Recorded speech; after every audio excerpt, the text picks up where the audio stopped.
in everything in life, there are things that are very good and there are some very bad. We have a term called danger foods.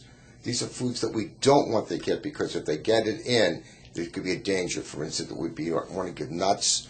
They're saying we shouldn't give popcorn to the kids 5 because a kid died a few years ago up in a movie theater when he was 3, got some popcorn, got in his lung, and the kid aspirated and died. Mm-hmm. Well, could you give me some indication what you would consider danger foods for young babies? Young babies, again, like you said, the nuts, even grapes. Have to be very careful with grapes. Because they're covering. Frankfurters. Frankfurters, yes. If you're going to give frankfurters, you want to basically cut them in half and then cut them in quarters again and then cut them into small pieces. And maybe take the skin off if you can. And take the skin off if you can. The same thing with grapes also. String cheeses. String cheeses I feel like are a big thing now that it's easy to give the kid. Again, it's that round, singular shape. Instead, you're better off giving just small pieces of cheese, even just a regular slice, cut it up for them.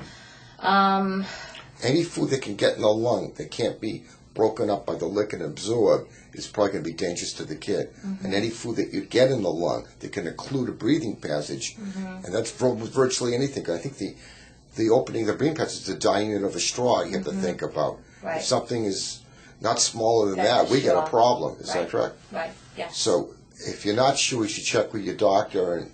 And if you're not sure, don't give it until you're 100% sure. Exactly. Exactly. There are even certain cereals that honestly I get nervous with. They've had some parents that give honeycombs. Honeycombs are big cereals, and if you keep it in your mouth long enough, it will kind of dissolve and get mushy. But sometimes I feel for a 2-year-old, they don't leave it in their mouth that long enough. They just pop it in, want to swallow it, and it's a big cereal. Even sometimes just things like that, I would get a little bit nervous. And any cereal you recommend, it should not be sugar coated. Is that correct? Right.